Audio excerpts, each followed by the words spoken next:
Salut à tous, c'est un plaisir pour nous de vous recevoir, de vous retrouver pour ce webinaire, donc nos webinaires hebdomadaires. Et aujourd'hui, je suis avec Narcisse Sanda, il est coach, formateur à HEC Burkina. Bonsoir Yaman. Salut, comment ça va? Oui, bien. Très bien. Oui, ça va. C'est un grand plaisir de vous avoir, chers amis. Et aujourd'hui, avec Narcisse, nous allons parler des 15 principes à vivre pour élever votre leadership. Voilà, c'est ça. Et nous, il faut préciser en fait, Narcisse, donc il faut préciser que ces 15 principes dont nous allons parler donc, sont tirés du livre Le Nouveau Leadership que j'ai eu le bonheur de co-écrire avec Marcelin Gandonou, à qui nous faisons un salut ici. Bon, salut Marcelin, si tu nous suis. Marcelin? Voilà, salut, voilà, tu veux dire coucou à Marcelin? Ah oui, parce que j'ai passé beaucoup de temps avec lui. Très bien. Et ça a été vraiment une expérience enrichissante. Très bien. Oui. Un grand leader, hein? Ah oui. Un grand développeur, un grand coach d'ailleurs. Toujours. Qui fait un travail très très formidable donc à Lomé et qui appuie aussi notre filiale du Bénin. Oui. Effectivement, nous avons eu le bonheur d'écrire ensemble ce livre et nous avons partagé 15 principes essentiels pour pouvoir à intégrer du moins pour devenir un développeur de leader. Donc, et c'est de ça que toi et moi nous allons parler aujourd'hui avec ceux qui nous suivent en ligne. Exactement. Alors aujourd'hui nous allons parler des 15 principes à intégrer pour devenir un développeur leader.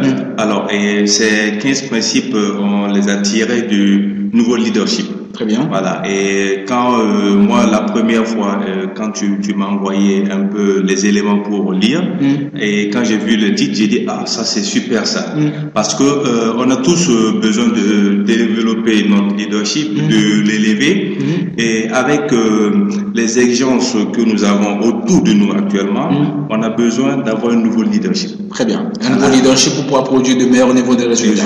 Exactement. Et ça suppose que les gens qui veulent développer leur leadership puissent savoir comment ils vont faire pour pouvoir relooker leur façon de faire. Exactement. Et les points précis sur lesquels il faudra travailler. Exactement. Parce que réussir en tant que leader, effectivement, comme on a l'habitude de dire à HEC Narcisse, ça suppose dans un premier temps que on se développe soi-même, oui, qu'on développe une équipe, oui, et ensuite qu'on développe des leaders. Formidable. Alors, je pense que on va faire ce travail actuellement avec toi.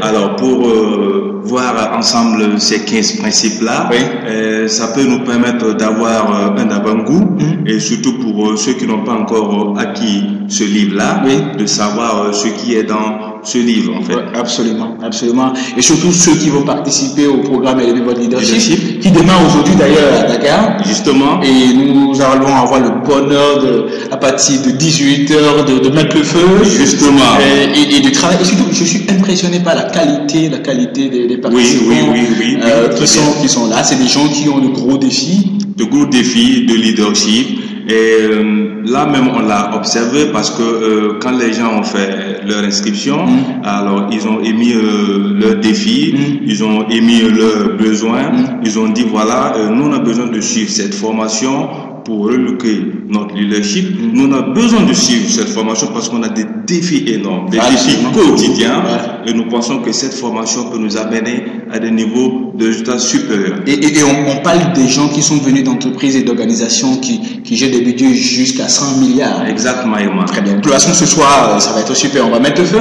Comme d'habitude. Et à Abidjan, je voulais rappeler qu'à Abidjan, ce sera la première semaine de juin. Du mois de juin, oui. Donc, 2, 3, 4 et 5 juin à l'hôtel Pullman. Si vous n'avez pas encore réservé votre place, c'est le moment de réserver votre place parce que en termes d'échange, de partage d'expérience, ça va être énorme. Hein. Très énorme. Et ça, on fera aussi ce programme à Lomé.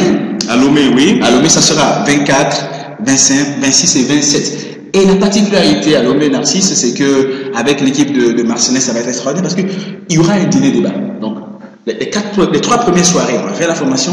La 4e soirée, on va faire une formation pour ceux qui vont partir à la formation, mais on va faire un dîner de gala et on va inviter des gens encore plus expérimentés. On va faire un débat sur le leadership féminin. Alors, tu veux nous faire savoir que le dernier jour, c'est-à-dire à Lomé, la formation, donc le programme Élever votre leadership, ça va commencer le 24.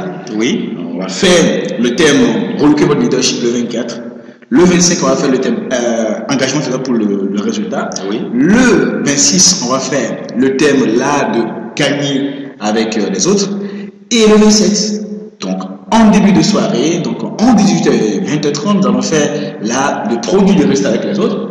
Et ensemble, on aura un dîner de gala avec des artistes invités sur le débat, le thème dont nous allons débattre avec surtout les dames, c'est le leadership au féminin. Très bien. Et ma soeur sera là, moi aussi je serai de la partie. Je crois que tu seras avec nous. Ah oui. Et nous sommes très engagés à HEC à aider ceux qui le veulent, justement, à développer leur potentiel pour pouvoir devenir des catalyseurs de performance. Des catalyseurs des accélérateurs de performance. Oui. Et c'est quelque chose que nous faisons avec beaucoup de bonheur. Avec beaucoup de passion. Avec beaucoup de passion et beaucoup d'engagement parce qu'il faut que quelqu'un puisse faire le travail. Justement. Et nous avons décidé de faire ce travail. De le faire, oui. Et alors, on y va. Alors, Herman, je vois que tu as pris beaucoup de temps pour nous expliquer toutes ces opportunités que nous mettons à la disposition des gens qui nous suivent.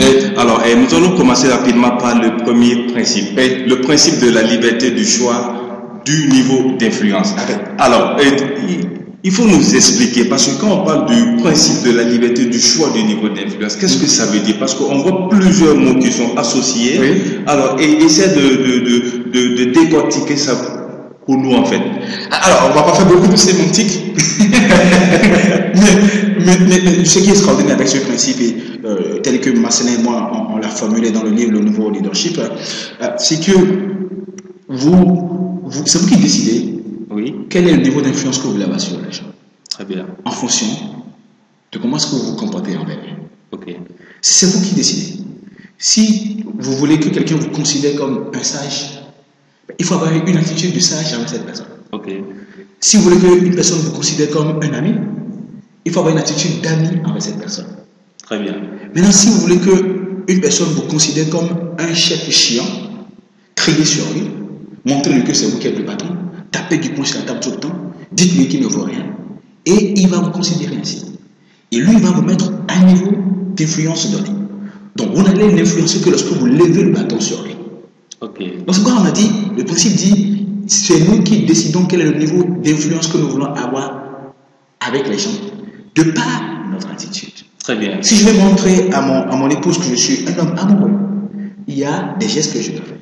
Un homme affectueux, il y a des gestes que je dois faire.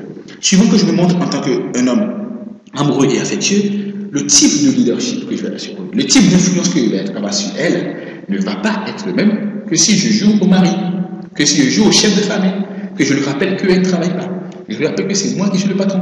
Je lui rappelle que c'est moi qui suis l'homme et que j'aurai 9 côtes et qu'elle n'aimerait que 7. Très bien. Alors, donc ici, tu veux nous dire que le leadership, c'est l'attitude. Absolument, c'est notre. Zig Ziglar dit que c'est votre attitude qui détermine votre altitude. Très bien. Le niveau que vous pouvez atteindre dans la réalisation de vos objectifs, le niveau que vous pouvez atteindre dans la réalisation de votre vision, la mobilisation de votre équipe, l'accomplissement de la mission qui est celle de votre équipe, dépend de comment est-ce que vous vous comportez vous-même. Et c'est votre attitude, c'est votre comportement qui montre cela. Ceux qui vont participer au programme de votre leadership, nous allons voir ensemble les 5 niveaux de leadership, mais surtout quelles sont les actions précises, les exercices précises. On va faire des tests avec les gens pour qu'ils puissent voir comment est-ce que leur attitude les empêche jusque-là de produire des niveaux supérieurs de résultats avec les gens. Et sur quoi ils doivent agir précisément pour pouvoir avoir une meilleure attitude grâce aux outils que nous allons mettre à leur disposition. Très bien. Alors, si nous allons au principe 2, parce que ça commence à être intéressant. Absolument. Ah oui. Alors, le principe 2 du leadership, qui doit commencer à partir de l'intérieur. Exactement. Alors, Herman, dis-moi, comment on peut parler de leadership, alors, et puis continuer à parler d'un travail intérieur? Comme tu le sais, Narcisse, comme le disons souvent à HEC, le travail à faire chez soi est plus important que le travail à faire. Et quand un leader a fini de faire le travail sur lui, quand un leader a fini de maîtriser ses émotions, quand un leader a fini de maîtriser sa parole, quand un leader a fini de maîtriser ses actes, ses habitudes, ses valeurs, ses croyances et sa destinée, il pourra alors être bien profilé. Et quand vous êtes bien profilé, vous devenez admirable. Quand vous êtes admirable, les gens sont francs de vous. Or, quand les gens sont francs de vous, ils ont envie d'être avec vous. Ok. Alors donc, pour que le leader soit attractif, il faut qu'il puisse travailler sur lui-même.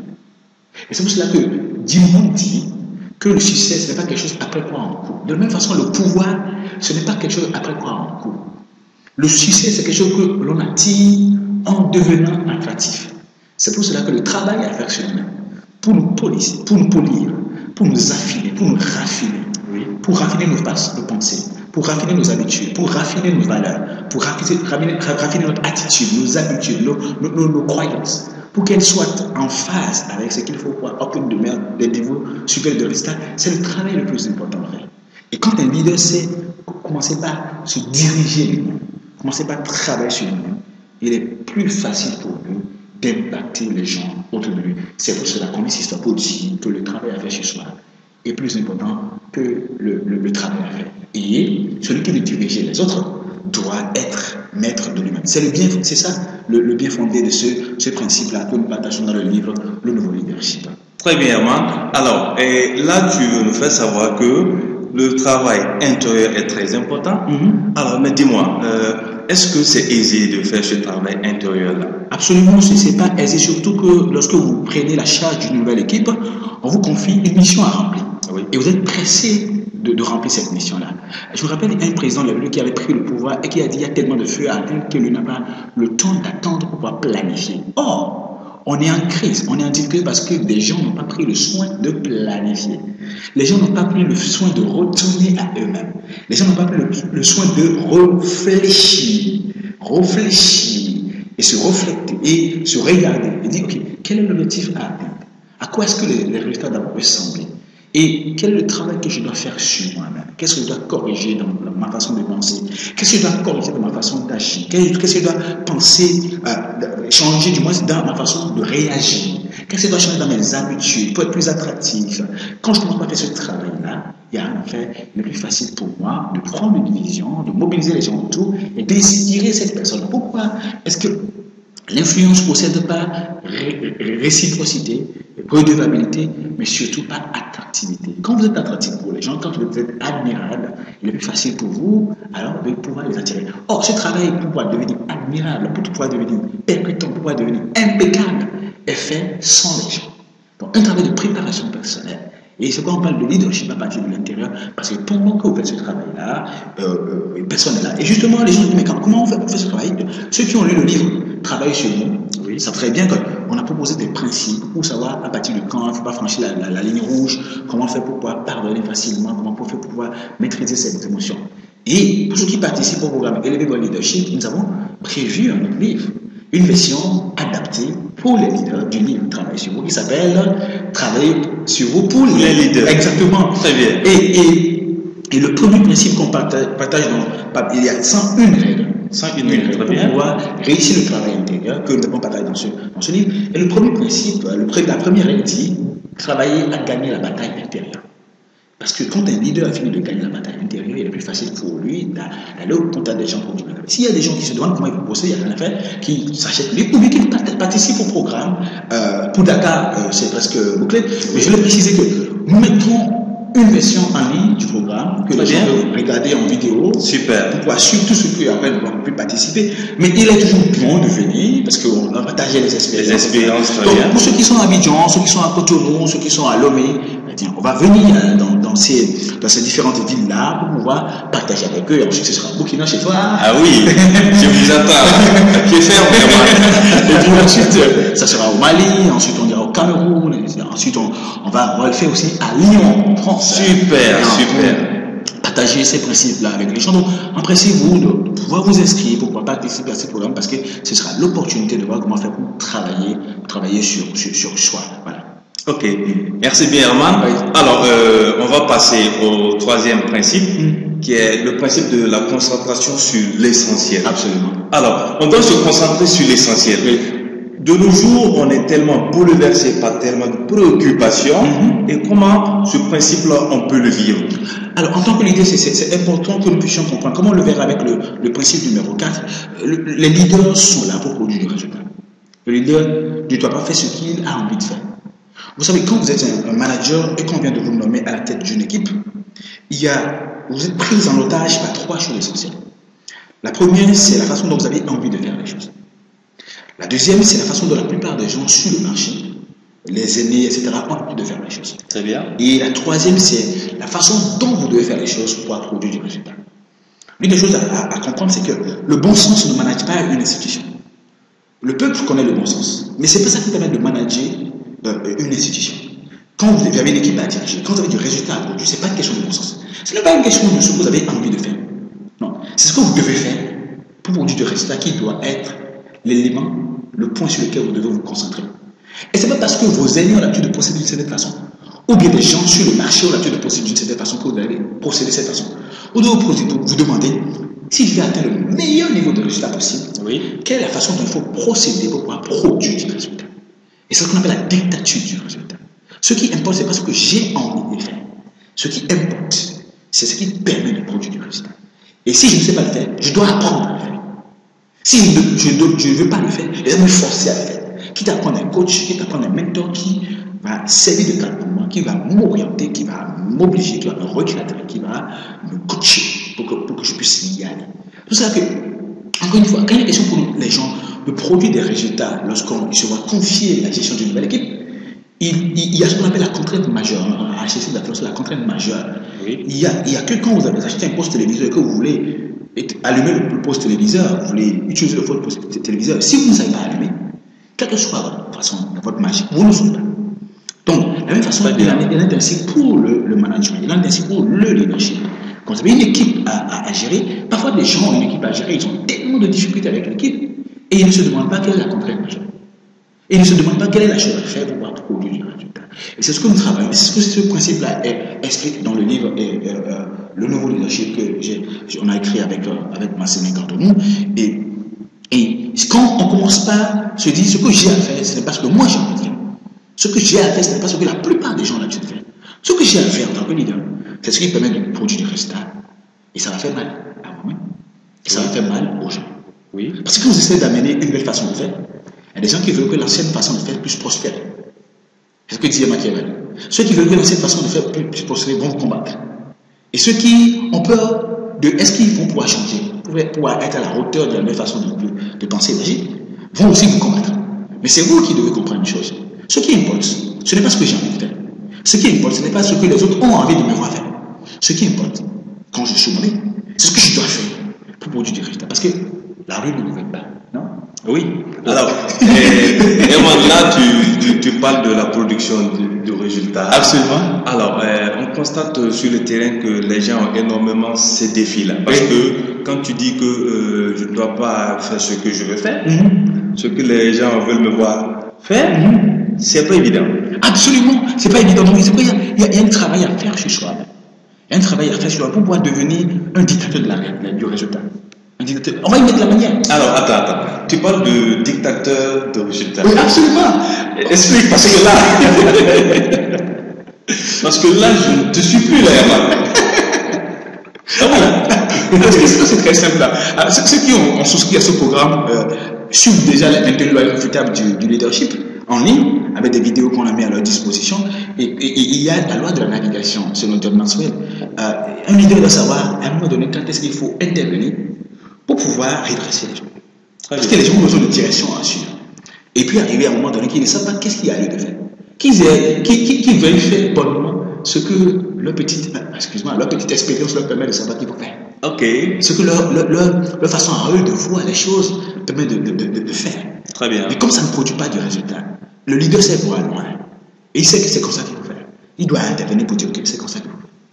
C'est comme ça qu'il faut faire. Et comme il a eu à produire des résultats, il a toujours la crédibilité requise. Et quand il dit c'est comme ça qu'il faut faire, les gens suivent. Et quand les gens suivent, il y a du résultat. C'est pas de la dictature pour protéger ses intérêts à lui. C'est la dictature pour avoir du résultat. Parce que tu sais, c'est quoi la discipline? La discipline, pour un leader, c'est la capacité à prendre des décisions qui permettent de produire du résultat, n'en déplaise à lui-même et n'en déplaise à qui que ce soit. Très bien. Parce que, en fait, quelqu'un dit, je ne connais pas le secret de la réussite, mais je connais le secret de l'échec, de vouloir plaire à tout le monde. Très bien. Et un leader doit tout d'abord se concentrer sur l'essentiel et doit comprendre que ce qu'il doit faire, ce n'est pas ce que lui il a envie de faire. Ce n'est pas ce que les gens autour de lui ont envie qu'il fasse. Mais c'est ce qu'il doit faire pour produire du résultat. N'en déplaise à lui-même. Et n'en déplaise à qui que ce soit. Mais comme tu sais comment ça se passe, quand le résultat arrive, les gens disent ah, c'est maintenant qu'on comprend. Mais il fallait nous dire. Mais quand tu faisais là, nous on ne comprenait pas. C'est maintenant que ah, mais tu devrais nous expliquer. Mais le leader n'a pas le temps d'expliquer toutes ses décisions. Mais il sait que ça a produit du résultat. Ça ne lui plaît pas lui-même de choquer. Ça ne lui plaît pas lui-même d'être impatient, d'aller vite, d'être un gladiateur, d'être un dictateur du résultat. Mais quand le résultat arrive, le monde dit ah, c'est maintenant qu'on comprend. Alors, ce que tu veux dire par là, c'est que les résultats parlent à la place du leader. Absolument. Les résultats parlent à la place du leader, il n'a pas le temps d'expliquer tout. Très bien, man. Alors, nous allons aller au quatrième principe. Oui. Alors, tu vois que vraiment, je trouve un plaisir immense d'être avec toi. Merci. J'apprends toujours. Mais moi aussi, j'apprends de nombreuses choses avec toi.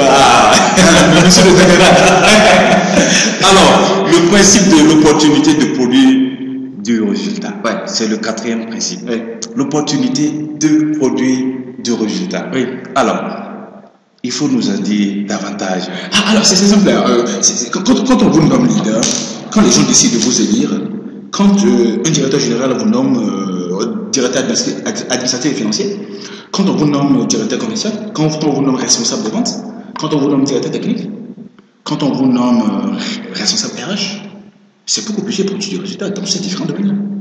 C'est pour ça qu'on vous a nommé. On ne vous a pas nommé pour que vous puissiez exercer le pouvoir. Il y a quelque chose que certaines personnes font, des présidents de la République. Quand ils sont élus, la première chose qu'ils font, c'est de faire des portraits à eux et de distribuer 300 000 exemplaires dans tout le pays. Ou dans chaque bureau, à l'aéroport, on puisse les voir. Non, c'est pas ce qui importe. C'est pas la première chose à faire. Il y en a qui changent les moquettes, qui changent la voiture. Oui. Non, mais c'est pas les activités du pouvoir, c'est pas ce qui importe. On ne vous a pas nommé pour que vous puissiez vous acheter une nouvelle voiture. On ne vous a pas nommé pour que vous puissiez changer, badigeonner tout. On vous a nommé pour que vous puissiez produire du résultat. Mais en général, ce qui se passe, c'est que quand les gens sont nommés, ils sont beaucoup plus préoccupés par le besoin de mettre en place les artifices du pouvoir que de se concentrer sur ce qui permettra de produire du résultat.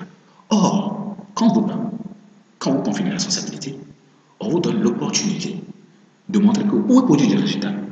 On vous donne l'opportunité de confirmer que vous êtes un leader. Parce qu'un leader, on va pas se poser des questions. On va se casser la tête. Il amène les gens. Là, on a de la bouffe. Là, il y a du résultat. Si vous êtes un leader et que votre peuple a faim, il va se rebeller contre vous.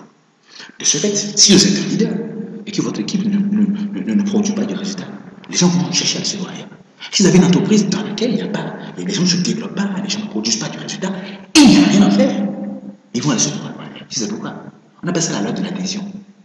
De l'adhésion. Voilà. Très bien. Les gens adhèrent, c'est John Maxwell qui dit ça.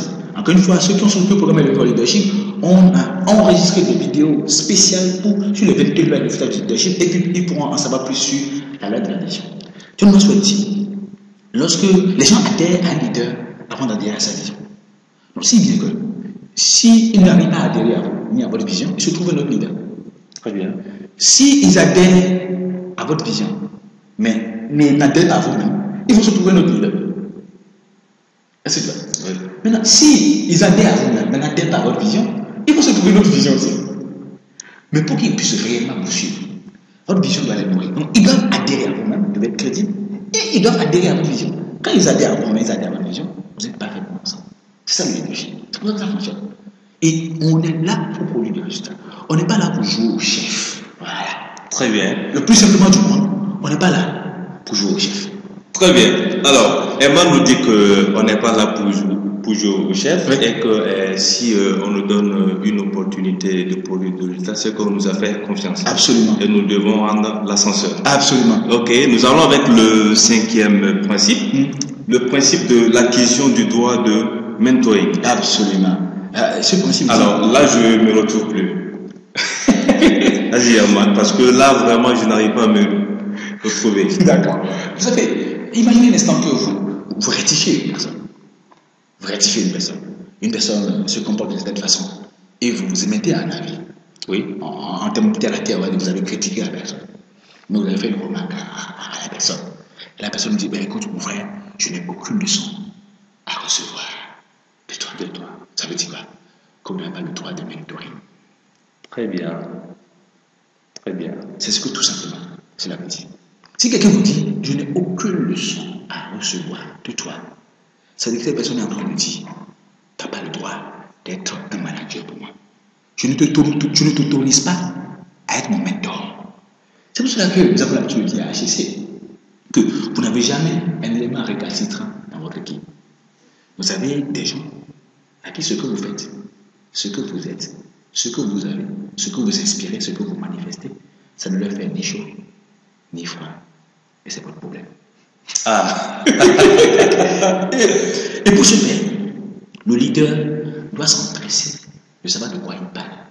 Très bien. Doit s'empresser d'aller le plus loin possible. Tu sais, nous étions avec une amie coach tout à l'heure, Oui. Juste avant de commencer à faire ce webinaire. Exactement. Et nous nous disions que si elle veut être experte de son domaine, elle doit avoir 5 ans à 10 ans d'avance sur son marché.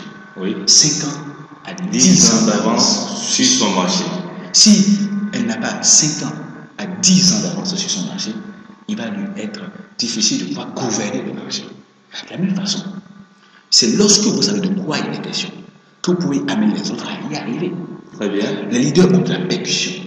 Et qui dit percussion dit maîtrise.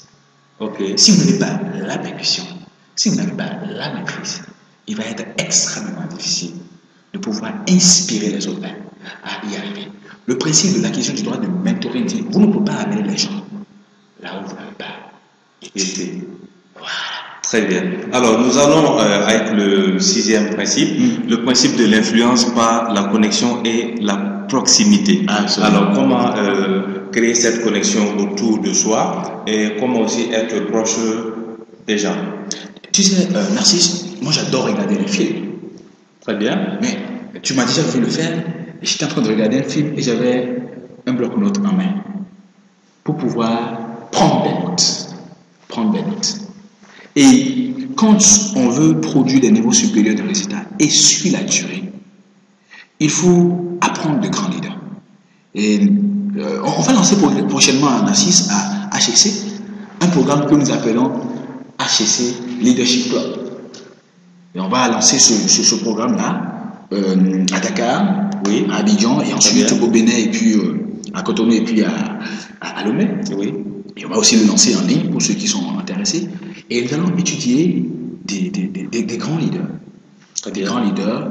Nous allons étudier des grands livres de leadership ensemble pendant 10 séances de 2 heures et demie. Pour ceux qui le veulent. Très bien. On va lire des livres ensemble. Oui. Parce que c'est certaines personnes qui veulent bien lire, mais ils n'ont pas le temps. Justement. Ce sera l'opportunité de lire des livres ensemble. Mais ce sera aussi l'opportunité de regarder des biographies de grands leaders. Donc, tels que Mandela. Super. Voir quelles sont les leçons à tirer. Et justement, la dernière fois, je regardais un grand film d'un grand leader qu'on appelle Alexandre le Grand. Et je me suis rendu compte de ce que Alexandre le Grand, depuis sa petite enfance, quand il était prince dans la cour de son père, il avait déjà des conseils. Il avait déjà des conseils. Des conseils de jeune âge. Oui. Et il avait des gens qui étaient autour de lui. Et justement, il a été l'élève de Aristote. Très bien. Le grand Aristote. C'est le grand Aristote. Et il se faisait déjà conseiller. Et on peut voir qu'au fur et à mesure qu'il progressait, il avait des gens autour de lui. Il était au milieu de ces hommes. Il était au milieu de ces choses. Et quand on voit les plus grands prophètes, donc j'ai regardé le film, j'ai dit, tout le temps il était au milieu d'eux. Tout le temps il était avec ces gars. Les grands leaders sont toujours avec le gars. Si tu as regardé le film Mandela, oui, tu l'as regardé. Oui. Donc, Mandela était tout le temps avec ses gars. Toujours. Il y a des moments où il se retire pour pouvoir réfléchir, le moment de silence, pour pouvoir retourner à l'intérieur de lui-même. Mais il est toujours avec ses gars. Il y a des fois, il joue au bon navigateur. Il dit, ok, je suis d'accord avec vous les amis, mais voici ce qu'on va faire. Parce que c'est ça qui est bon pour notre peuple. Parce que c'est la proximité qui permet de pouvoir être un grand leader. Et le pasteur Rick Warren dit, vous pouvez influencer les gens en étant loin d'eux, vous pouvez impressionner les gens du moins en étant loin d'eux, mais vous ne pouvez pas les influencer s'ils n'êtes pas près d'eux. Très bien. Et comme tu le sais à HCC, l'une des choses que nous faisons, c'est que nous travaillons la proximité. Parce que quand on n'est pas proche d'une personne, la personne est loin de vous. Et quand la personne est loin de vous, la personne est fermée. Et vous ne pouvez pas la comprendre. Vous ne pouvez pas savoir qu'est-ce qui intéresse cette personne. Vous ne pouvez pas comprendre quelles sont ses priorités, ses ambitions. Et surtout ses peurs. Tu te rappelles la première fois quand je t'ai venu à Ouaga? Oui. Et on s'est rencontrés. Très bien. Et on devait mettre en place HEC. Oui. Donc tu t'attendais à avoir un grand patron. Alors, je ne m'attendais pas à avoir un monsieur comme ça. Alors, bon, comme tu me donnes l'occasion d'en parler un peu, alors, quand tu m'as donné l'heure d'arriver, je regarde à mon, je dis, mais il est là, mais je ne vois pas le monsieur. J'étais en train de chercher. En même temps, je vois un petit là qui a arrêté et qui me regarde. J'ai dit non, ça ne doit pas être lui.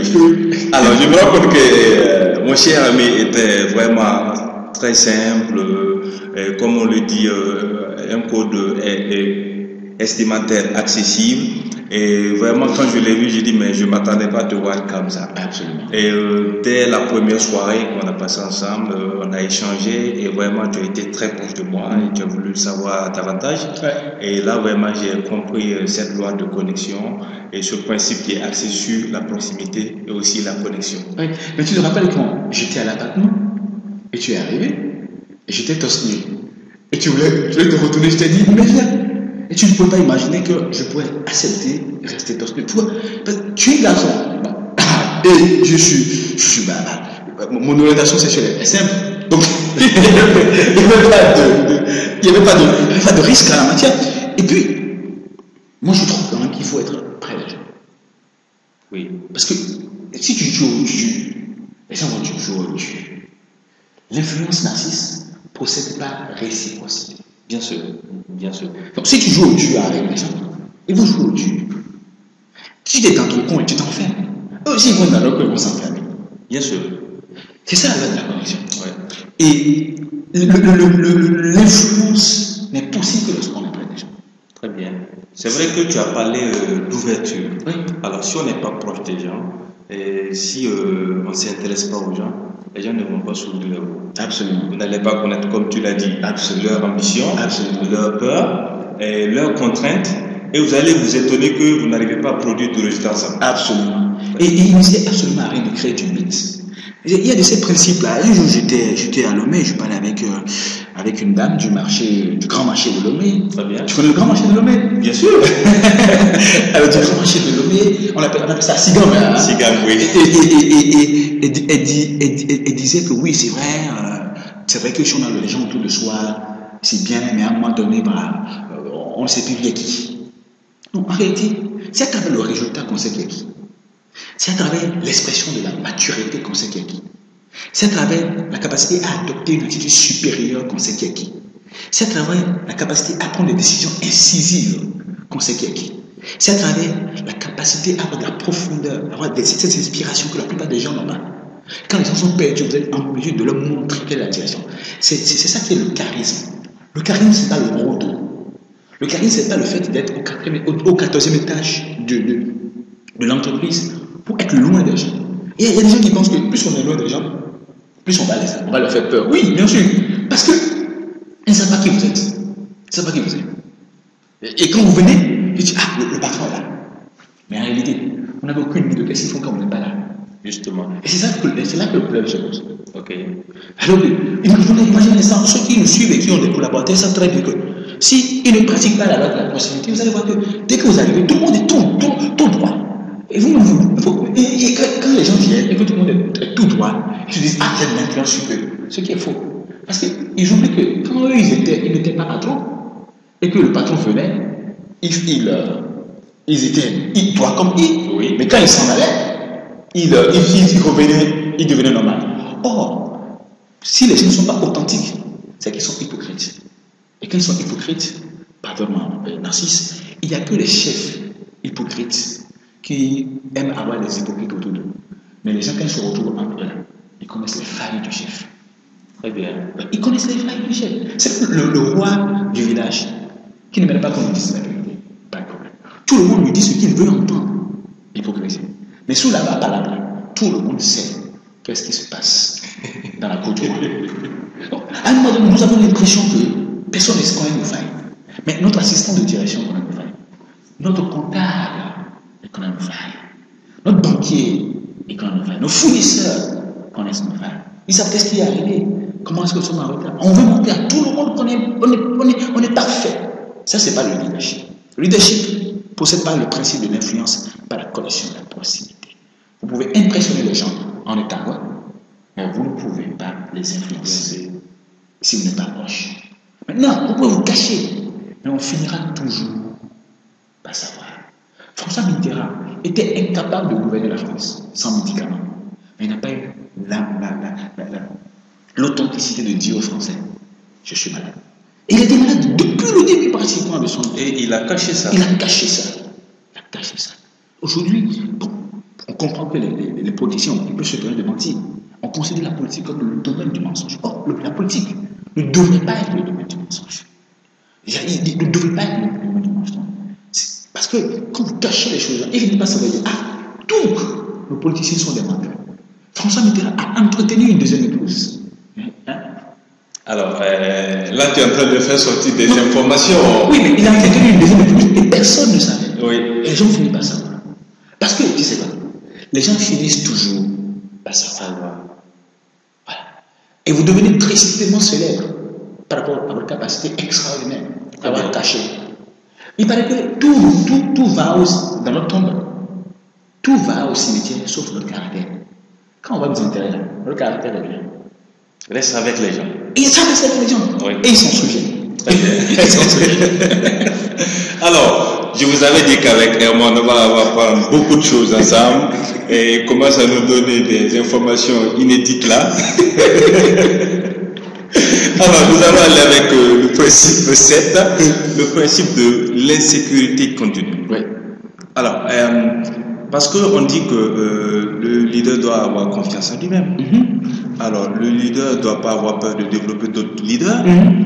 Alors, s'il a peur de travailler en équipe, c'est que il se sent en insécurité. Absolument. Alors, quand je vois ce principe de l'insécurité continue, qu'est-ce qui renferme ce principe-là?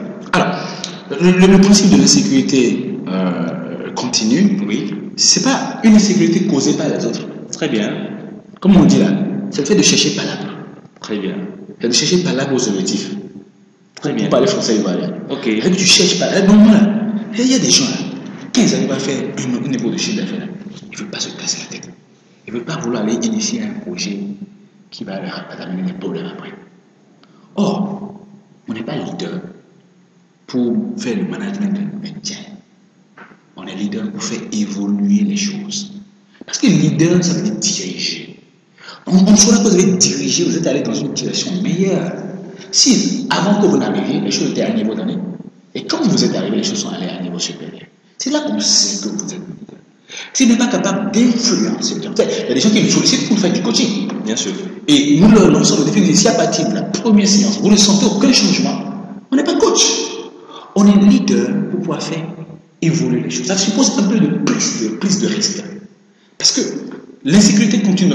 Et c'est Marcelin qui a suggéré ce principe, je voulais le rappeler. Très bien. Il a insisté pour que le fait de se remettre de se mettre à chaque fois en insécurité fasse partie des principes que les gens doivent internaliser pour pouvoir élever leur niveau de leadership, pour pouvoir devenir des vrais développeurs de leaders, pour avoir le courage de se mettre en insécurité, de ne pas dormir sur cette courrier. Le leader n'est pas là pour dormir sur la courrier. Le leader est là pour pouvoir ouvrir de nouveaux chantiers. Et comme tu le sais, à HSC, nous avons un principe suivant lequel nous devons savoir quelle est la prochaine étape après la prochaine étape. Parce que, comme le disait Bill Gates, oui, de Microsoft, il dit que chaque logiciel que nous mettons sur le marché devient obsolète au bout de 3 ans. La question est de savoir si c'est nous qui allons rendre le logiciel obsolète, ou si c'est notre concurrent qui va rendre le logiciel obsolète. Si c'est le concurrent qui rend le logiciel obsolète, il nous renvoie du marché. Mais si c'est nous qui rendons le logiciel obsolète, nous le renvoyons du marché. Et nous introduisons un nouveau logiciel. C'est ainsi que la suivi est possible. Quelqu'un disait, je crois que c'est Andy Grove qui disait que il n'y a pas de sécurité. Seuls les paranoïaques survivent. Il n'y a pas de sécurité. Seuls les gens qui disent, il faut que je ne peux pas donner. Il faut qu'on sache quel est le prochain projet. Et les leaders sont là pour rester dans la continuité de la prise de risque. On est là pour que ce que les autres ont peur de faire, nous puissions le faire pour qu'ils y croient, en fait. C'est ça le vrai leadership. Et si c'est quelqu'un qui veut développer son leadership, il doit commencer par faire ce que la plupart des gens ne font pas. Vous êtes le leader et on regarde bien vous quand tout le monde a peur et vous êtes courageux. Et pour ce fait, encore une fois, nous allons mettre en place HSC Leadership Club. Oui. Et l'un des films que nous allons étudier, c'est le film Braveheart. Braveheart. On va revenir après avec des détails. Braveheart, pour voir comment est-ce qu'on a un cœur courageux. Braveheart, un cœur de brave. Comment, en tant que leader, on peut développer ce cœur de brave. Très bien. Parce qu'en réalité, on a besoin des leaders. Nous allons voir comment dans le film William Wallace, il y a des paysans qui avaient peur de pouvoir défendre leur vie. Et il a dit, nous finissons tous par mourir, mais très peu parmi nous vivent réellement. Et il n'y a que les leaders qui sont en mesure de pouvoir faire ça. Et ça suppose que le leader se mette en insécurité. Là, malheureusement, et dans le thème, je n'utilise pas souvent ce thème, mais il se trouve que la plupart des leaders que nous avons ont peur de prendre l'initiative. Bien sûr, d'aller affronter l'inconnu, de rêver de grands projets parce qu'ils ont peur d'échouer. Or, la peur de l'échec est pire que l'échec lui-même. Exact. Ouais. Alors, là, tu as bien expliqué ça. Alors, c'est vrai que nous constatons que nos leaders actuels font du management de maintien. Absolument. De quoi ne pas mourir. Oui. De quoi avoir 10 sur 20. Oui. Pour passer en classe supérieure. De quoi faire du saupoudrage pour montrer au peuple qu'on a travaillé. Et on ne sent pas un changement réel. On ne sent pas un changement réel. On ne prend pas de risque. Alors que là, tu nous dis, il faut quitter sa zone de confort. Absolument. Et quand on arrive à un niveau donné, à un moment donné, ça devient notre zone de confort, là, évoluer. Pour aller vers une autre zone d'inconfort. D'inconfort. Parce que comme on l'a dit dans le livre, décider maintenant ça commence. Le confort est derrière l'inconfort. Le vrai confort est toujours derrière l'inconfort. Oui, si vous avez une pointe dans votre plante de pied, vous avez une épine dans votre plante de pied, le fait d'enlever l'épine, ça fait plus mal. Bien sûr. Que ce que vous sentez alors. Oui. Mais dès qu'une épine est enlevée, vous avez une douleur, un inconfort fort. Vous avez une douleur forte. Oui. Mais dès qu'on a enlevé ça, vous êtes soulagé. Si quelqu'un recherche le vrai soulagement, il doit affronter les insécurités. Il doit accepter l'inconfort. Parce que la vraie sécurité, le vrai confort, est toujours derrière l'inconfort. Très bien. Herman. Alors, tu avais utilisé le mot dictateur. Non, dictature de résultat, il faut préciser. Hein? Non. Oui, parce que quand tu as utilisé le mot dictature de résultat, j'ai pensé à dictateur et tu as expliqué, tu as donné 2 détails. Là, ça m'a convaincu davantage. Alors, le 8e principe, c'est le principe de la dictature du résultat. Oui. Alors, est-ce que tu peux revenir sur ce principe? Ah ben oui, le principe dit que dans une organisation performante, ce qui importe, ce n'est pas ce que le chef a dit, mais ce qui produit du résultat, peu importe qui en est à l'origine. Hein? Je lisais un livre extraordinaire, d'ailleurs, que nous allons étudier ensemble. Dans un club qu'on va créer, qu'on appelle HSC Business Club, pour les entrepreneurs. Ce n'est pas les gens les vrais entrepreneurs qui veulent réussir, qui veulent être en zone de confort pour pouvoir aboutir au confort. Les vrais. Ok. On va étudier un livre qui s'appelle L'homme le plus riche de votre vie. L'homme Le plus riche de votre vie. Très bien. Donc, on appelle ça les 12 commandements de la richesse pour les entrepreneurs. On va voir, on va étudier des millionnaires pour voir quelles sont les règles qu'ils ont eu à respecter. Quelles sont les règles qu'ils ont bien à suivre pour pouvoir continuer d'exceller. Et on va partager ça avec ceux qui vont être membres du club de HSC Business Club. Et je lisais dans le livre justement la dernière fois qu'une bonne idée est une bonne idée, peu importe de qui ça vient. Et ce qui est extraordinaire, c'est que nous oublions parfois que nous pouvons apprendre d'autres personnes. Et nous oublions que nous pouvons apprendre du concierge. Nous oublions que nous pouvons apprendre de la secrétaire. Nous oublions que nous pouvons apprendre du planton. Oh, le planton, le planton a toujours le secret de la maison. Tout. Il a toutes les informations. Il a toutes les informations. Voilà. Il sait le chef de qui est prêt. Oui. Quand on lui donne le classeur, il est dans l'ascenseur, il peut ouvrir. Est-ce que vous voyez? Oui. Donc, et peu importe la dictature de résultat, ce n'est pas le chef qui doit forcément être l'origine des bonnes idées. Il doit pas être le seul innovateur. Il doit pas être le seul initiateur. Donc, peu importe qui a dit. C'est pas ce que le chef dit. Est-ce que le chef a dit qu'il doit? Quand il entreprise, pour que votre équipe puisse produire des résultats, ce n'est pas ce que vous avez dit qu'il doit produire, qu'il doit prospérer. C'est ce qui peut produire des résultats. Peu importe si c'est vous qui l'avez dit. C'est ça, c'est ce que le principe dit. Et les gens qui savent laisser les gens commettre des erreurs. Parce que l'une des choses que nous évitons, nous ne voulons pas faire, c'est que nous avons peur que nos collaborateurs commettent des erreurs. Et parce que nous avons peur que nos collaborateurs commettent des erreurs, on ne leur confie pas des choses. Or, si on ne confie pas à une personne l'opportunité de commettre des erreurs, quitte à rien faire, il n'y a rien à faire. Dans une entreprise qui doit performer, il faut accepter que les gens proposent des idées apparemment bêtes. Parce que toutes les idées qui sont devenues des idées extraordinaires, on les a ridiculisées. On a ridiculisé le fait qu'on va faire des ordinateurs pour tout le monde. On a ridiculisé le fait qu'on va créer des avions. On a ridiculisé le fait qu'on va créer une radio. On a ridiculisé tellement d'idées. Mais il faut accepter les idées bêtes. Et c'est la dictature du résultat. Donc, tu vois en fait que ce n'est pas la dictature du chef. Oui. C'est la dictature du résultat. Qu'est-ce qui va permettre de produire du résultat? Peu importe si c'est le chef qui a dit. En général, les gens tombent dans la contre-performance parce qu'on fait la chose parce qu'on a dit, c'est le chef qui a dit ça. Tu as fait comment? Non, c'est parce que le chef qui a dit que le chef a dit qu'il y a. Et si nous voulons développer notre leadership et créer un système où les gens produisent des résultats pour nous, nous devons laisser les autres initier. C'est pas parce que c'est moi qui ai dit ça qu'on a fait la chose. Tu sais qu'à HSC, on laisse les gens. Bien sûr. Maintenant, après, on dit, vous êtes libre d'avoir la stratégie que vous voulez, mais vous aurez le résultat de votre stratégie. Bien sûr. Si elle n'est pas bonne, changez-la. Ah oui. J'écoutais Kofi Olomide et il disait dans l'une de ses chansons que souvent les conséquences les conséquences enseignent mieux que tout. Les conséquences finissent toujours par enseigner les gens. Et si je suis un leader, je prends des décisions et j'ai contredit la décision de l'un de mes collaborateurs. Et je me rends l'idée de l'un de mes collaborateurs. Et quand je me rends compte, je vais faire ça.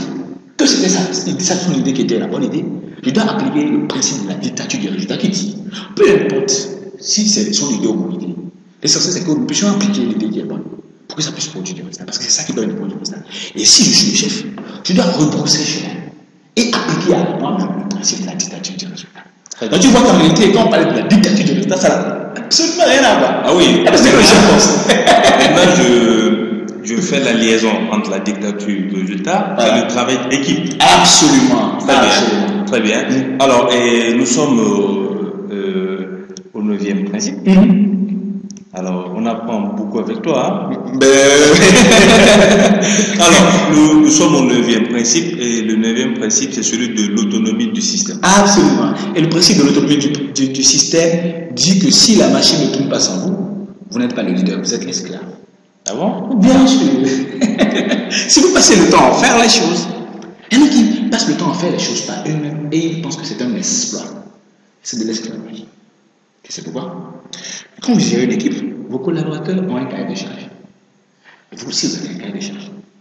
Au lieu de former vos collaborateurs à bien appliquer le cahier de charge, vous ne les formez pas. Ils font le travail à 20% et ils vous le balancent. Vous récupérez le travail et vous le faites. Maintenant, le plan, c'est très simple. À la fin du mois, ils vont encaisser leur salaire. Vous vous énervez, vous pensez que personne ne vous aide. Mais en réalité, c'est que le système ne peut pas tourner sans vous. Quand on est en train de faire des formations, ça nous arrive. Il y a des gens qui sortent tout le temps pour aller prendre les coups de fil. Quand ils reviennent, on leur dit, apparemment le système ne tourne pas sans vous. Parce que si vous êtes en formation et que vous êtes obligé de passer des coups de fil, de retourner au champ général, c'est que le système ne tourne pas sans vous.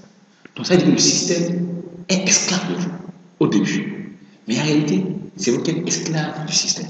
Parce que vous faites le travail de vos collaborateurs et vous n'avez pas leur salaire. Et ils vont gagner leur salaire. Vous faites un travail pour lequel eux ils sont payés et pour lequel vous n'êtes pas payé. Et ça, vous êtes un esclave. Parce que quand vous faites un travail et que vous n'êtes pas payé pour ça, vous êtes un esclave. C'est l'esclavage. L'esclavage du 21e siècle. Exactement. Très bien. Exactement. Et on ne s'en rend pas compte. Okay. Et c'est là qu'on passe du manager magicien au manager esclave. Au départ, c'est magique. Donc le collaborateur n'arrive pas à le faire. Et quand nous le faisons, ils sont soulagés. C'est il a réussi. Et finalement, il ne veut pas se casser la tête. Là, il dit, bon, vous savez quoi? On va laisser ça. Quand le chef nous dit ça, là, il sait quoi faire. Il sait comment on fait. Il va s'en occuper lui-même. Et vous venez. Vous partez à 22 heures. Vous partez à 23 heures. Mais ils sont appelés à 17 heures. D'ailleurs, ils préparent le sac à 16h30. Et à 16h, à 17h, ils font beaucoup pour tuer le temps. Pour tuer le temps. Ils vont dans les toilettes pour tuer un peu le temps. À moins 5, ils ont tout épousseté. Dès qu'il est l'heure, ils prennent le sac. Le temps que vous tournez la tête, vous dites Edwige, est-ce que tu peux me faire tel travail? Elle est partie. Justement. Et pourquoi? Parce qu'ils savent que l'esclave est là, qui va s'occuper du travail pour eux. Quand on peut partir tranquillement, en sachant que le travail va être fait, c'est parce qu'on a un serviteur, on a un esclave qui s'en occupe. Et lui pense qu'il est un magicien. Quand le système ne peut pas tourner sans vous, vous n'êtes pas le manager, vous n'êtes pas le leader, vous êtes l'esclave. Très bien. Alors, quand tu parles de manager esclave, alors tu as parlé de la formation, c'est-à-dire que quelqu'un dont le système ne peut pas tourner sans lui, et qu'il est, par exemple, au cours d'une formation, c'est-à-dire qu'il sort à tout moment, il fait des coups de fil, il envoie des textos, c'est-à-dire que lui-même n'a même pas su la formation. Et il n'est pas sûr pourquoi il est là. Il n'apprend pas. C'est l'esclavage. Et il ne pourra pas faire le transfert à l'interne. Au pire. Donc il reste au même niveau. Absolument. Et c'est le management du maintien. Absolument. Très bien, Marie. Alors, le principe 10 dit le principe de la démystification du processus. Absolument. À partir du moment où vous commencez pas à sentir que vous êtes un manager esclave, oui, il est de votre responsabilité de simplifier la tâche, de démystifier la tâche pour vous. Très bien. De rendre ça simple pour eux et de les former pour qu'ils puissent le faire. Plutôt que de vouloir les mystifier. Il y en a qui mystifient leur travail. Qui font que vous avez quelque chose d'extraordinaire. Ils oublient que quelqu'un a appris ça. Justement. Ils oublient que quelqu'un a appris ça. Ils ont créé un mythe autour de ça. C'est comme vous savez, avant, voilà, tu te rappelles, vous avez un problème avec l'imprimante. Alors qu'en réalité, il y a bourrage papier. Vous ne savez pas que c'est bourrage papier. Vous appelez le maintenancier. Le gars, il sait très bien que c'est bourrage papier.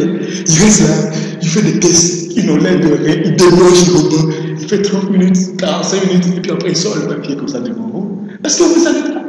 Et au lieu de dire à la secrétaire, écoute, quand tu as un problème dans l'imprimante, regarde, le maintenancier doit démystifier les réparations et la maintenance pour la sécurité. Comme ça, on le dérange moins. Et maintenant, pour créer le mythe autour de son travail, il sait très bien que c'est une question de bourrage papier, ou bien de la tête qui est chaude, il faut se secouer ça, ou bien de l'encre qui est finissante. La secrétaire qui ne connaissait pas, qui n'a pas démystifié ça, qui n'a pas suivi une formation en bureautique, avec les détails à un vrai praticien, va tomber dans le piège. Exactement. Maintenant, l'informaticien ou bien le maintenancier fait le malin. Il vient, vous avez une bourrage papier, il sort le papier, après quand on va tourner en rond pendant 40 minutes, après là, bien sûr, sur Internet, il regarde ses mails, tout ça, mais vous ne savez pas. Justement. Et vous lui demandez, c'est pas encore pas, il dit non, mais je suis en train, c'est un peu compliqué là. Oui. Prochainement, moi, il n'y a pas de. Et puis il fait le malin. Il veut mystifier le travail. Malheureusement, il y a des managers qui font ça aussi, qui mystifient le travail par rapport à collaborateur. Or, si cet informaticien explique à l'assistant de direction, explique à la secrétaire, quand tu as un problème de ton document, regarde le tableau, vois, est-ce qu'il a mis bourrage papier, est-ce qu'il a mis encre terminée, est-ce qu'il a mis papier terminé, etc. Ne m'appelle pas forcément. Regarde ça d'abord, avant de voir est-ce que tu vas m'appeler. Quand il fait ça, oui, il lui apprend à faire les premiers secours, comme on fait aux gens à la Croix-Rouge. Tu as fait la Croix-Rouge? Non, moi j'étais un peu initié à la Croix-Rouge. Bon, j'ai pas été fait ça tout à l'heure, j'ai été scout. Très bien. Et on nous apprend à faire les premiers secours lorsque quelqu'un, comment on appelle ça, fait un accident par exemple, quelqu'un est évanoui. Le leader, le maintenancier doit apprendre les premiers secours à la secrétaire. De la même façon, le manager doit démystifier le travail pour ses collaborateurs et leur apprendre à faire les premières interventions. Et que c'est quelque chose qui est vraiment compliqué, qu'il doit continuer. Donc, notre travail à faire, c'est de créer un manuel pour nos collaborateurs. Comment ceux qui vont participer au programme Level Leadership et à l'Académie de Leadership après, nous allons les aider à voir comment ils vont transformer ce qu'ils font et qui est génial et qui est magique en un manuel qu'ils vont mettre à la disposition de leurs collaborateurs pour pouvoir démystifier le processus pour eux, plutôt que de les laisser faillir et de les gronder pour dire attends, c'est la même chose que tu fais à chaque fois. Ça ne sert à rien. Aucun leader ne fait rien d'extraordinaire lorsque ses collaborateurs faillissent. Si vos collaborateurs faillissent, vous avez un problème de coaching. Très bien. Alors, si nous suivons à la lettre le principe, le 10e principe que tu viens d'expliquer là, c'est-à-dire que ça nous fait gagner en temps. Absolument. Et les gens ne viennent pas vers nous avec des problèmes, mais avec des solutions. Absolument. Très bien, Marc. Alors, nous allons aller avec le principe 11, le principe de la transition socio-professionnelle. Parce que je veux que tu t'attardes plus sur ce principe-là. Parce qu'on a tous eu ce défi-là. Alors, comment faire cette transition socio-professionnelle?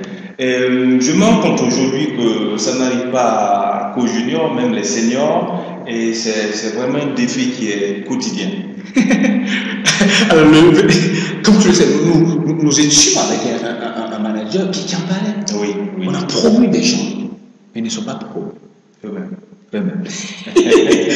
C'est Peter Drucker qu'on appelle le gourou du management, le pape du management, qui disait que la plupart des gens qui sont promus ne se promeuvent pas eux-mêmes parce qu'ils continuent de faire ce qu'ils faisaient avant d'être promus. La transition socio-professionnelle, c'est lorsque je reçois une promotion, je reçois une élection, j'accède à un poste supérieur. Je dois comprendre que pour que ma promotion soit réelle, je dois arrêter de faire les choses que je faisais avant. Sinon, je ne suis pas promu. La promotion ne devient réelle que lorsque je forme quelqu'un pour pouvoir faire ce que je fais avant et me concentre sur la vraie mission pour laquelle on m'a recruté. Et la plupart des gens tombent dans ce piège-là. Et dans le livre Le Nouveau Leadership, nous avons expliqué les points essentiels sur lesquels il faut agir pour pouvoir réussir cette transition socio-professionnelle. Suivant que vous êtes un comptable, vous allez devenir chef comptable. Suivant que vous êtes un chef comptable, vous allez devenir directeur administratif et financier. Suivant que vous étiez un directeur administratif et financier, vous êtes devenu un directeur administratif et financier groupe. Suivant que vous étiez un commercial, vous êtes devenu responsable commercial. Suivant que vous êtes responsable commercial, vous êtes devenu directeur commercial. Suivant que vous êtes directeur commercial, vous êtes devenu vice-président marketing et vente. Et suivant que vous étiez chargé de compte dans une banque, et maintenant vous êtes directeur d'agence, ou bien vous étiez directeur d'agence, et maintenant vous êtes superviseur de réseau. C'est le même travail. Suivant que vous étiez un technicien et ingénieur vous-même, vous aviez votre propre entreprise, ou bien vous étiez recruté comme ingénieur quelque part, vous avez créé maintenant votre entreprise, vous êtes toujours ingénieur, mais vous ne pouvez pas continuer de faire le travail quand vous étiez recruté. Maintenant que vous avez recruté des gens, vous devez passer, vous avez fait la transition professionnelle et pour pouvoir passer au niveau supérieur. Et justement, dans le livre Relooker votre leadership, qui fait partie des 4 livres que nous mettons à la disposition, qui participent au programme de leadership, nous avons proposé 54 transitions que les managers doivent faire pour quitter le poste théorique d'exécutant au poste de manager et développer réellement leur équipe et développer réellement leurs hommes. Formidable, super. Alors, et le 12e principe? Le 12e principe, effectivement, il est vraiment simple. Le principe de l'offre réciproque de l'opportunité de diriger. Absolument. C'est-à-dire que quand on m'a nommé, on m'a offert l'opportunité de diriger. Très bien. Donc, je dois aussi offrir cette opportunité de diriger à mes gars. Je dois le dire, vous devez me remplacer. Et Dieu m'a choisi. Pour avancer, il faut renoncer. Si tu veux, tu étais technicien et que on t'a nommé chef de service. Tu étais assistant administratif, on t'a nommé chef de service administratif. Pour que tu deviennes directeur administratif, il faut que tu renonces aux habitudes de chef de service administratif. Ok. Donc pour avancer, il faut renoncer. Mais pour que tu puisses renoncer en toute sécurité, tu dois former les gens qui sont dans ce temps. Mais ce qui est extraordinaire, quand tu les formes et que tu leur offres l'opportunité de diriger, l'opportunité d'être en avant, l'opportunité de faire avec toi, pour pouvoir faire seul après. Exactement à travers la méthode du tailleur, comment le faire à HCC. Si tu procèdes ainsi, ce qui va se passer, c'est très simple. Tu vas dégager de la vente. Parce que quand tu produis du résultat, l'organisation va se développer. On va avoir besoin de plus de temps. Parce qu'on sera plus sollicité. Et toi qui étais chef de service, on te nomme maintenant directeur de département. Et tu vois, l'organisation se développe.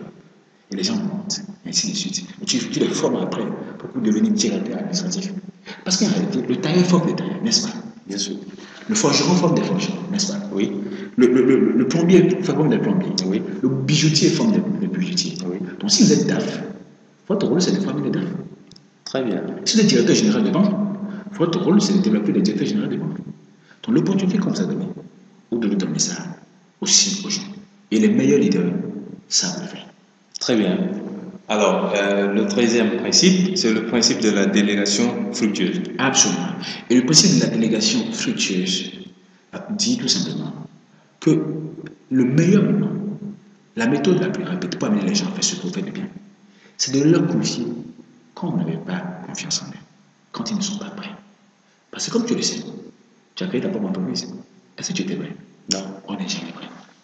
Alors, mais attends. Parce que c'est pas évident, moi. Je suis entièrement d'accord. Oui. Parce que lorsque vous deviez confier, vous devez déléguer à des gens qui ne sont pas prêts. Alors là, le risque est énorme. Oui, mais est-ce que l'enfant, avant de commencer à marcher, il est prêt? Non. Il n'est pas prêt. Il n'est pas prêt. Et justement, s'ils ne sont pas prêts, ils ont besoin d'accompagnement. Mais qui doit l'accompagner? C'est le manager. Bien sûr. Donc, la méthode la plus rapide pour amener les gens à faire ce que vous faites de bien, c'est d'oser leur confier cela quand ils ne sont pas prêts et de les rendre prêts à le faire. Parce que je ne peux pas vous former à réussir une chose si vous n'êtes pas en train de faire la chose. Voilà. Et c'est pour ça que quand je vous confie ça pendant que vous n'êtes pas prêt, nous travaillons ensemble. Je suis avec vous à travers la méthode du tailleur dont nous allons parler, sur lequel nous allons travailler avec les gens au cours du programme événement leadership et ceux qui vont souscrire au programme personnalisé Académie du leadership. On verra ça en profondeur avec vous. Comment ils vont utiliser la méthode du tailleur pour aider les gens. Donc, vous faites avec eux. Vous faites avec eux. Comme les gens l'ont constaté, les premiers webinaires, je les ai fait seul. Et ensuite, on fait les webinaires ensemble. Oui. Après, toi, tu vas faire le webinaire. La semaine prochaine, tu vas faire le webinaire. Donc, c'est comme ça. C'est comme ça, en fait. Et même quand les gens sont prêts, il faut leur donner l'opportunité de le faire. Et s'ils le font mal, c'est pas grave. C'est une opportunité alors. Il faut les aider à pouvoir le faire. Très bien. Alors, le 14e principe. Mais là, sur le 13e, je vais revenir sur le 13e là parce qu'il est très intéressant ce 13e. D'accord. Alors, donc, si moi je suis un leader, si je suis un manager et que je passe mon temps à dire que mes gars ne sont pas prêts, ça veut dire que je ne suis pas proche d'eux. Absolument. Je ne les fais pas confiance. Absolument. Parce que ça se provoque en fait. Exactement. La confiance. Waouh! La confiance pro. Très bien. La confiance pro. Très bien. Et on a l'habitude de faire une étude des cas lors de nos séminaires. Exactement. Le jardin de Stephen Covey. Oui. Où Stephen Covey a confié le jardin à entretenir à son garçon de 7 ans. De 7 ans, oui. Combien de personnes peuvent oser le faire? Et le garçon, visiblement, comme on l'a vu dans l'étude du cas, n'était pas prêt. N'était pas prêt, oui. Maintenant, Stephen Covey l'a apprêté, l'a assisté qui soit prêt. Donc, nous ne pouvons pas dire que nos gars doivent être expérimentés d'abord avant de leur confier. On les entraîne à la tâche. C'est sur le tas qu'on va les coacher. On les met sur un projet et on les coach sur le projet. Et ils apprennent définitivement à le faire. Comme tu le sais, quand les gens écoutent, ils oublient. Quand les gens voient, donc ils suivent un projet avec vous, ils se souviennent. Et quand les gens font, ils comprennent. Et en général, nous les managers, nous nous plaignons de ce que les gens ne comprennent pas. Oh, ils ne savent pas de quoi il est question. Mon père, il est instituteur. Il a l'habitude de dire, on ne peut pas punir un ignorant parce qu'il ne sait pas ce qu'il a fait de mal. Très bien. On ne peut pas punir l'ignorant parce qu'il ne sait pas ce qu'il a fait de mal. Et si nous pensons que nos collaborateurs ne sont pas prêts, ne nous comprennent pas, ne comprennent pas les défis, il faut les amener dans les défis. Ne comprennent pas la délicatesse d'un projet, il faut les amener sur les projets délicats. Donc, le principe de la délégation fructueuse dit la méthode la plus rapide pour amener les gens à faire ce que vous faites de bien et que très peu de gens vont faire, c'est de leur confier quand ils ne sont pas prêts. Et quand ils commencent pas à cafouiller, vous êtes là pour les aider à bien le faire. Voilà. Très bien. Donc, juste une parenthèse. Alors, ne vous étonnez pas, chers participants, si vous n'entendez plus la voix Herman. Juste là. Parce que tu es prêt là.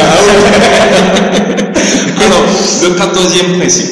Le principe du travail essentiel du leader. Absolument. C'est simple. C'est l'ancien PDG de General Electric, Jack Welch, qui dit que avant de devenir manager, avant de devenir leader, votre travail le plus important consiste à progresser vous-même. Maintenant que vous êtes leader, maintenant que vous êtes manager, votre travail le plus important consiste à faire progresser les autres. Il y en a qui, des managers, des leaders qui se battent pour arriver le premier à la ligne de fin. Non, c'est pas ça. Parce qu'en général, quand vous empressez d'arriver le premier à la ligne, sur la ligne d'arrivée, ce qui se passe est très simple, c'est que vous êtes seul. Il fait très seul en haut. Il fait très seul en haut.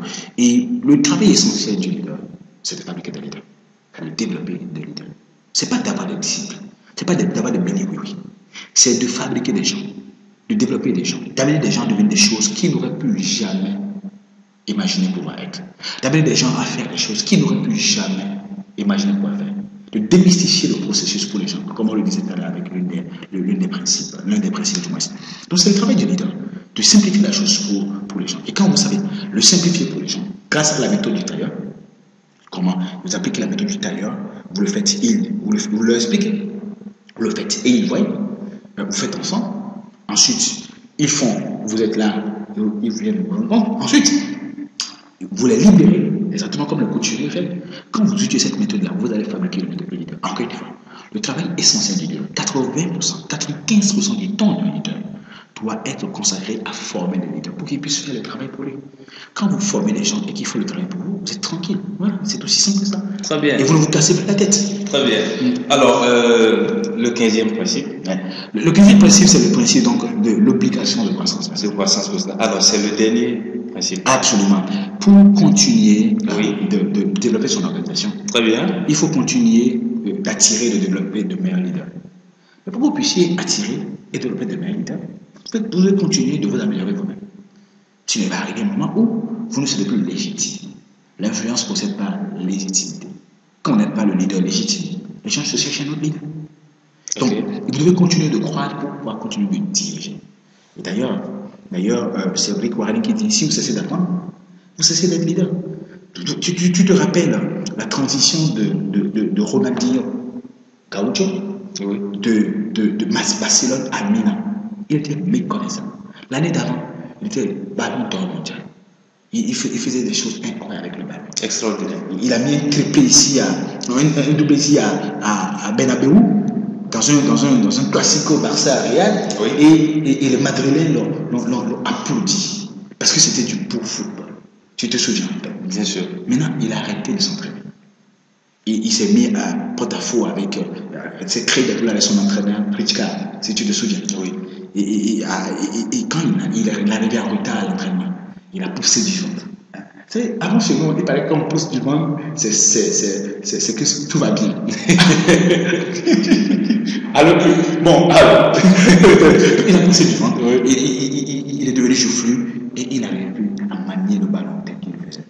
Et quand nous avons vu le Ronaldinho qui est passé de Barça à Milan, il était méconnaissable. Il ne pouvait plus prendre le jeu à son compte tel qu'il le faisait avant. Il y a des gens qui pensent qu'ils n'ont plus rien à apprendre, qui connaissent déjà tout et qui arrêtent d'apprendre. Or, pour pouvoir continuer de développer son leadership, il faut continuer d'apprendre. Il faut continuer de croître soi-même. C'est le principe de l'obligation de croissance personnelle. Parce que ce qui nous confère le droit de diriger, c'est quand nous croissons. Vous savez, à chaque fois que vous êtes en haut, à chaque fois que vous êtes en haut, à chaque fois que vous êtes en haut, à chaque fois que vous êtes en haut. Vous connaissez de meilleures choses, vous êtes une meilleure personne, vous faites de meilleures choses et vous avez de meilleures choses. Vous restez attentif, vous restez admirable, vous restez le modèle, vous restez la voie à suivre. Et c'est ainsi que vous créez des choses qui vous survivent. Parce qu'en réalité, il n'y a rien de noble, il n'y a rien d'extraordinaire à vouloir vivre longtemps.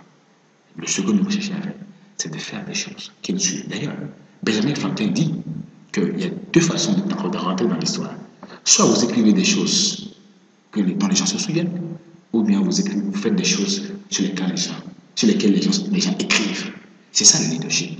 Et nous devons, chacun d'entre nous, élaborer, comme on le dit à ici, un plan de croissance personnelle. Très bien. Un plan de croissance personnelle. Et pour ceux qui ont élaboré un plan de croissance personnelle et qui souhaitent continuer à développer leur capacité de leadership, on démarre aujourd'hui le programme Élève Leadership à Dakar. À Dakar, oui. Mais ce sera du 2 au 6 juin à Abidjan. Abidjan, oui. Ce sera les 24, 25, 26 et 27 à Lomé. Et ça sera à partir du 23 juillet à Cotonou. Et c'est l'opportunité de développer son leadership. C'est l'opportunité de savoir à travers les 4 livres que nous allons offrir, à travers les 4 modules, à savoir relooker votre leadership, engagement total pour le résultat, là de gagner avec les autres et là de produire le résultat avec les autres, que nous allons démarrer aujourd'hui à Dakar et que nous allons faire ensuite à Lomé et à Cotonou. C'est l'opportunité de continuer de croire, l'opportunité de s'assurer qu'on dispose d'outils précis pour pouvoir accélérer ces performances. Et ceci est possible pour tout le monde. Continuez à travailler sur soi-même, continuez à grandir intérieurement pour pouvoir le faire. Pour ceux qui sont à Dakar, ben voilà, le programme a déjà démarré. Oui. Donc, ce qui reste à faire pour ceux qui sont à Dakar, c'est d'attendre que nous puissions mettre en ligne les vidéos de la formation pour qu'ils puissent y accéder à prix forfaitaire. Mais pour ceux qui sont à Abidjan, c'est simple. Le programme, comme on l'a dit, il est normalement à 149 000. Mais si vous vous inscrivez avant le 15 mai 2015, donc vous allez bénéficier de 21 vidéos sur les 21 résultats de leadership. Et vous ne payez que 89 000 francs. Absolument. Et vous nous payez 89 000 francs. Et nous avons les contacts là. Si vous êtes à Dakar, vous pouvez nous écrire à hcsenegal@hcbusiness.com. Si vous êtes à Abidjan, écrivez à hcci@hcbusiness.com ou appelez les numéros. Donc à Dakar, c'est 77 648 29 23 et à Abidjan, c'est 48 91 08 13. Et si vous êtes à Lomé, déjà le programme, on a démarré la campagne pour Lomé. Oui. Donc vous pouvez appeler le 92 86 01 46 ou écrire à hctogo@hcbusiness.com pour vous positionner déjà. Et pour ceux qui sont à Abidjan et pour ceux qui sont à Lomé, ils peuvent cliquer, s'inscrire au programme en bas pour pouvoir bénéficier de la réduction actuelle. Parce que de 89 000 francs. Très bien. Ce soir, ça va être super, ça va être extraordinaire pour le programme ici à Dakar. Bon, je ne sais pas qu'est-ce que je dois dire aux absents, mais bon. Bon, on a l'habitude de dire du regret aux absents, mais à HEC, tu l'as si bien dit, on aura un contenu en ligne. Oui. Et pour ceux qui n'ont pas eu l'opportunité de participer à ce programme-là, en présentiel, voilà, de pouvoir quand même suivre ça parce que chez nous à HEC, on aime partager. On aime partager. En tout cas, c'était un plaisir d'avoir été avec les amis. Ok. Voilà. Alors, Herman, oui. Oh, je ne sais pas quoi te dire. Avec toi, on apprend toujours. Mais moi, je te dis merci. Moi, je te dis aussi merci. Alors, nous avons vu les 15 principes avec Herman, les 15 principes qui nous permettent de développer des leaders autour de nous, les 15 principes qui vont nous amener à un niveau A, à un niveau B, où nous avons des résultats supérieurs, des principes vraiment que nous devons vivre à l'intérieur de nous, autour de nous et avec les autres. Absolument. Donc, je pense que tout ce que tu as eu à dire là, vraiment, ça donne envie de participer à plusieurs programmes à la fois. Voilà, mais c'est vrai qu'il y a le programme Élever votre leadership à Dakar, on va débuter ça. Et il y a aussi l'opportunité qu'on donne aux autres, voilà, pour suivre ça à Abidjan, à Lomé, Cotonou aussi, et aussi à Ouaga. Absolument. Voilà. Et je suis sûr que tu as aussi il y a l'académie du leadership. Absolument, qui contient un programme en ligne avec 45 vidéos. Très bien. 20 séances de coaching personnalisé. Oui. Et 4 journées d'atelier. Très bien. Voilà, toujours pour aider les gens à faire passer leur niveau de leadership à un niveau supérieur. On va donner plus d'informations. Il y a HEC Leadership Club. Justement. Pour étudier des films et des livres de leadership, de grands livres de leadership et de grands films de leadership pour que les gens puissent partager les expériences. Les gens qui n'ont pas le temps de lire des livres de 300 pages, on va faire le résumé pour eux en vidéo et on va partager l'expérience. On va faire des jeux de rôle toujours pour les aider à développer leur leadership parce qu'ils sont très passionnés par ça. Oui, et c'est tellement super parce que quand tu dis qu'au cours de ces clubs-là, on va étudier des livres. On va étudier des livres ensemble. Étudier des films. Voilà, étudier des films ensemble. Parce que au cours des formations, les gens disent ok, ce que vous faites est bien. Mais quand vous leur donnez le titre d'un livre ou bien un auteur dit bon, on n'a pas eu l'occasion de lire, on n'a pas le temps. Absolument. Alors, donc ce qui veut dire qu'on donne l'opportunité aux gens d'apprendre et d'étudier vraiment ensemble. Oui. Avoir les résumés. Très bien. Et on va simplifier la tâche pour eux. Et pour eux aussi, moi j'ai lu le livre aussi. Alors, parce que je sais que cette dynamique-là, ça va amener les gens maintenant à faire attention quand ils suivent des films. Absolument, parce que apprendre des notes comme toi. Apprendre des notes.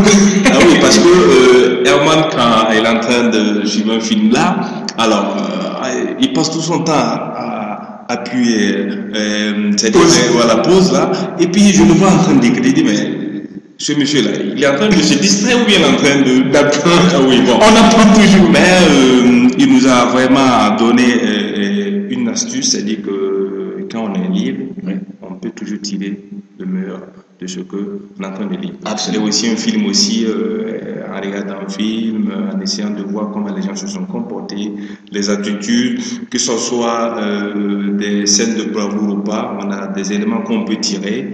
Et vraiment, comment je peux dire ça? Vraiment, c'est intéressant de découvrir ces petites astuces-là, en fait. Merci. Voilà. Parce que je sais qu'on va encore faire un webinaire quand tu vas commencer ces clubs-là. Absolument. Voilà, et tu vas nous donner plus de détails. Absolument. Ouais. Alors, on va dire au revoir à nos amis.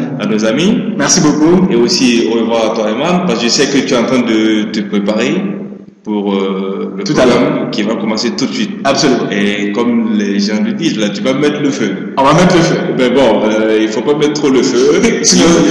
Il faut mettre un feu qui va brûler à l'intérieur, au fond, à l'intérieur, dans le cœur des gens. Absolument. Et ils vont se dire, ah tiens, je suis à ce niveau et je vais travailler pour aller à un niveau supérieur. Voilà. Et vraiment, avec ce programme, j'ai appris beaucoup et vraiment, je suis satisfait. Très bien. Allez, merci à nos amis. À la semaine prochaine. Merci, au revoir.